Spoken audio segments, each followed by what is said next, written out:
What's up, guys? Coming back at you on a Thursday night, 2 days after they started the Civil War. But we're going to get into that in just a few minutes.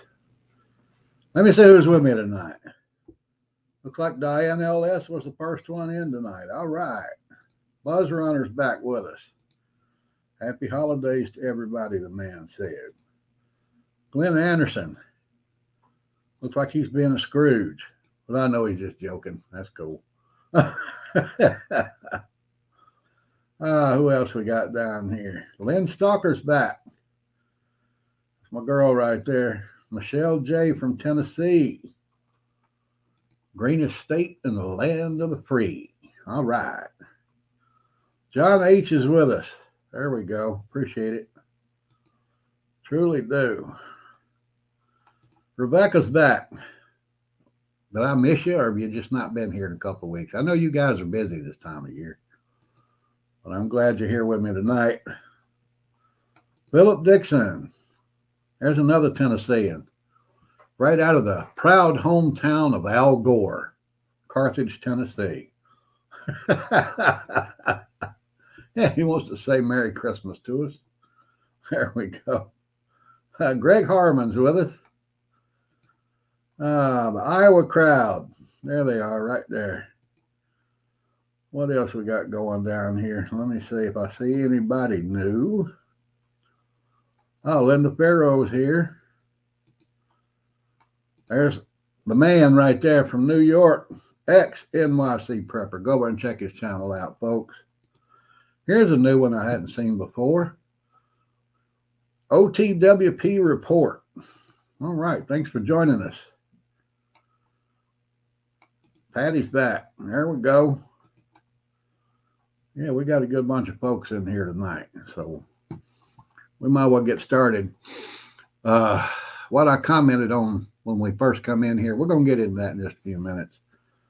That's just the ploy the Democrats are trying to use since they can't scam us with COVID this time. DO's in the house. But here's the kicker of the week. This is the one that I thought was absolutely, that hurts my elbow. Absolutely ridiculous. I injured my elbow today, folks. Sorry. All right. They were going to take down the Confederate Monument in Arlington National Cemetery because it's politically incorrect. There are Confederates buried there. It's not like it's placed there and there are no Confederates in there. Plus, Congress, I think it was in 1901, approved Confederates to be buried in there and that cemetery, and that's when they erected that monument. But did you know it's a law that they have to take that out of there? A lot of people don't know that. All right, the National Defense Authorization Act. We all know what that is. That's where they vote to approve money for the military every year.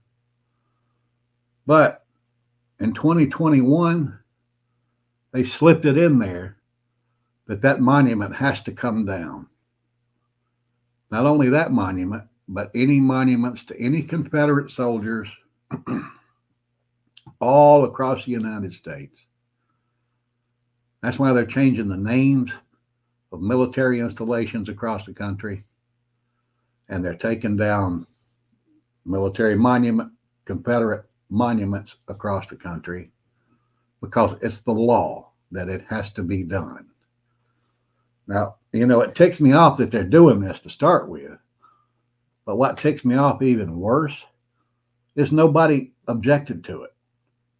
You hear all of these Republicans all over Congress, talking about how we need to preserve our history. But they had to agree to that for that act to pass. Where was Ted Cruz or Jim Jordan or J.D. Vance or Marjorie Taylor Greene? All these supposed real hardline conservatives that hate wokeism. Where were they when this was passed? I'll tell you where they were. They were in the Senate chamber and they voted for it. And that's where they were. Can you tell off the wall prepper again which bill they hide it in? It's the National Defense Act. Right there. It's in that one right there. They have to vote on it every year. And in 2021, let me see here. I think that's when, yeah, it was in 2021, but it's not in that news article from the Blaze. Yeah, well, yeah, it is right there. Very first line. 2021, they enacted that. And none of those conservatives said, nope, we ain't voting for it until you take that out. Not one. That's the kind of crap they play with this politics, folks.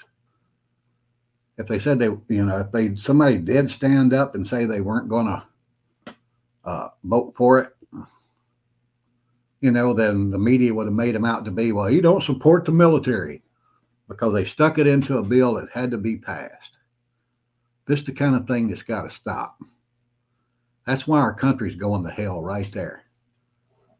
Because they slip these riders in on these essential bills that have to be passed. And these people have to vote for it. Now, if you think, okay, well, maybe they didn't vote for it, but enough of them passed it that did. Well, then not enough people stood up against it. It's that simple. But that's part of the reason why our country's going to hell. They're trying to erase our history. And it's just flying through Congress like it's nothing. Now it's the law. They have to take that out of there. Out of sacred ground, they have to take that money. Boy, that one ticks me off. It does. I better move on. I'm just kind of getting upset about that. Our favorite election year friend's coming back, COVID. They're trying to float this out there, and they're saying that the 4 states right in the center of the country are having these major flare-ups. They got a 19.7% or so, 17.2% positive rate in these states. But what they didn't say, what they're not trying to push on people is that's 17.2% of everybody that was tested, not everybody in the state. They don't want you to realize that, which is a very minuscule number. Plus, COVID, like every other virus on the planet, is getting weaker as time goes by. They're trying to float that out there, and it just ain't working this time. Only 2% of the people are getting those vaccines now, they're estimating. So people aren't falling for it again. What's up, Lori? We was wondering about you, girl. Glad to see you here. So that one didn't stick. So they had to try something else. So what are they going to do this time? We're going to get into that in just a minute. Here's something else going on that they don't want you to notice. These are some headlines. These are from Fox News. All over the country, different financial experts are predicting an economic crash next year. That's 2 of them right there. I think we got some more here. There we go. Also internationally, they're predicting the U.S. dollar to crash. But you don't pay any attention to that. You watch what's going on over here with the courts. Don't pay any attention to the 10,000 immigrants coming in every day and the fact that your money is getting more and more worthless every day. Watch what's happening with the courts. That's exactly what they're saying. And just in case you think it's just conservative outlets that's saying that, U.S. News and World Report has finally admitted that there will be a recession next year. I know better than that. We're already in a recession. If you'll remember, about 2 years ago, Joe changed the definition of a recession to cover the administration's ass on how poorly our economy's going. We're not going into a recession next year. We're going into a depression, probably. It's going to get bad, folks. When you have a liberal rag like U.S. News and World Report saying it's going to get bad, it's going to get bad. That's like the government telling you don't need a gun, right? If they tell you that, then you need a gun. It's that simple. Yep, silver's going up. Boy, silver's up and down like an elevator. But actually, it don't matter. That's not what I buy silver for. I'm not buying it for the value of what it is the day I buy it. I don't care. Because when the dollar goes bad, and precious metals are the only thing you have, that gold and silver is going to be worth a hell of a lot more than what you paid for it. I can guarantee you that. And a lot more than what it's worth right now. I'm going to say 5, maybe 10 times worth what it is right now. So buy those precious metals. You know, I tell you that. Got to keep doing it. Thank you. I appreciate it. Yeah, hit that thumbs up for me, guys. I think it's broken. I hit it and now it's only got one. Well, I mean, that's not unusual. I released a video yesterday. I don't know if you guys saw it or not. It was the lowest viewed video I ever put on YouTube. And it was talking about the mess in Colorado, which we're about to get into. But they buried that thing so damn deep, Indiana Jones couldn't find it. I know that they buried it. It got no play at all. It's ridiculous. But hey, that's what they want to do. It's their platform. They can do that. But what else we got going on here? Here it is. This is what we're going to get into. I'm going to get into it early because after I hurt my elbow today, oh my goodness, I think I'm going to have to soak it. But the 14th Amendment, Section 3 right there, you see that little box around that section they're trying to charge Donald Trump with, saying that it makes him ineligible to run for president. Well, he hadn't been found guilty of anything. It's that simple. They can't say that he was found guilty of a crime that would keep him off the ballot. So this is just a ploy. This is what they're going to use this time around. Because people aren't falling for the COVID mess anymore. They're going to have to try to get him off the ballot. There's already 12 states that are challenging him being on the ballot on that same ground right there. But they have no legal standing. Legal experts all over the country, even Democrat legal experts, are saying when this goes to the Supreme Court, they're going to shoot this down so quick it's going to make their heads spin. In California, that bunch of weirdos out there, did you see their attorney general on TV today talking about how she ordered their state elections commission to try to find any way to get Donald Trump off their ballot? She got on TV and said it. That's illegal. That's election interference. That's absolutely election interference. They got it on video. She needs to be arrested and charged with it. Federal crime, needs to be prosecuted. But that little section that they're charging Trump with, that one little section there they're trying to use to get him off the ballot, there's a little section right after that that goes on to say that any elected official that gives aid or comfort to the enemies of the United States is not eligible to run for office. Well, guess who's been doing that? Look at this. I had to go over to one of my Middle Eastern news sources to find it. But Biden released $10 billion to Iran. $10 billion. Joe Biden personally did it. Had to have his signature for it to happen. You think Iran's our enemy? You think maybe that's treason? I think it is.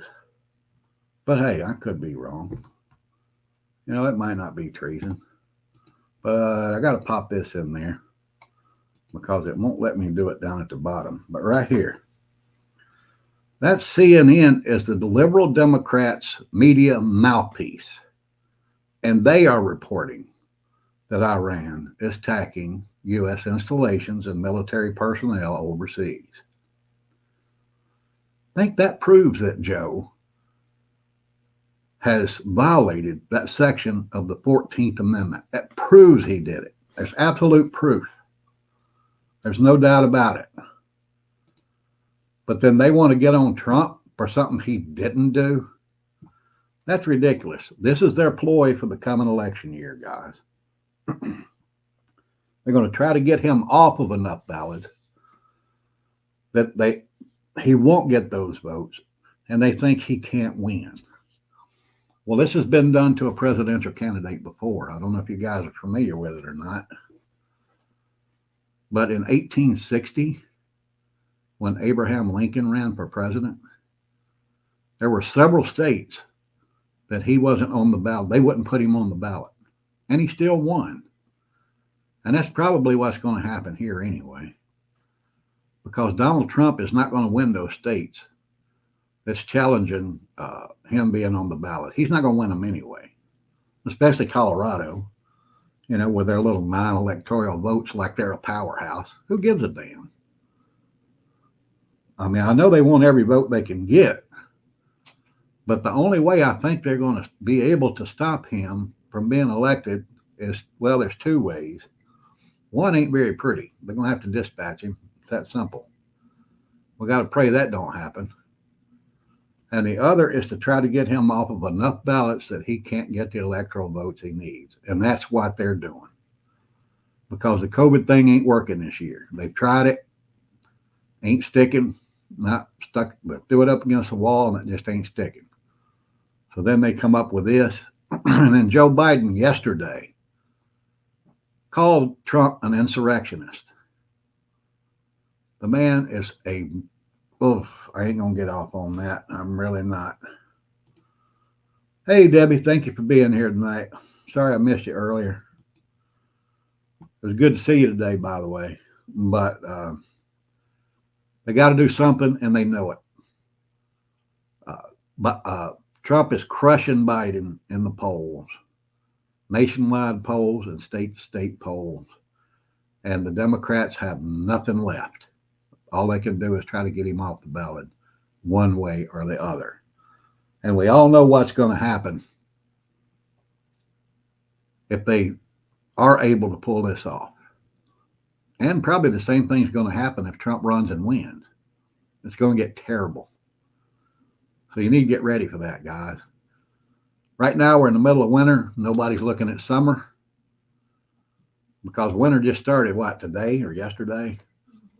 But in the summer, you're going to start seeing it again. Buildings burning, riots everywhere, people dying. You're going to see it everywhere. That's part of their ploy. They have to do it. But just get ready for it. You're the one that coming to your neighborhood. And if Trump is elected in November, that might very well happen. You might be in a town that had no trouble at all before, but it will happen after he's elected. So you got to get ready, guys. It's that simple. This elbow's killing me. But I'm going to get out of here. I'm going to go soak this arm, guys. I appreciate you being here with me. This is a short one. I hope you have a great holidays. Christmas is coming up. Yes, I celebrate Christmas. I don't celebrate the holidays. And we got New Year's Eve coming up right after that. So let's get these holidays behind us. But next week, what you got? I have to say something. I pushed the wrong button on my computer and hid my chat. I want to wish you all a Merry Christmas, and I love you all, and we'll see you after Christmas. There you go. Can't get my chat back. But hope you guys have a very Merry Christmas. Let's remember why we celebrate that day, guys. It's not about presents. It's about the birth of Jesus Christ, who's here to save us all. All you got to do is let him in. Just say, hey, come on, let's do this thing. I trust you. I want you in my heart. It's that simple. The greatest gift of all, and it's free. But next week, I'm going to do a show. Going to be a little fun. I'm going to predict what's coming up next year. So hope y'all be here for that. With that, I'm going to get out of here. I'm going to say, stay strong. Keep prepping. Pray for the United States. And when you wake up on December 25th, say, happy birthday, Jesus. That's what I'm going to do. Love you all. Thank you.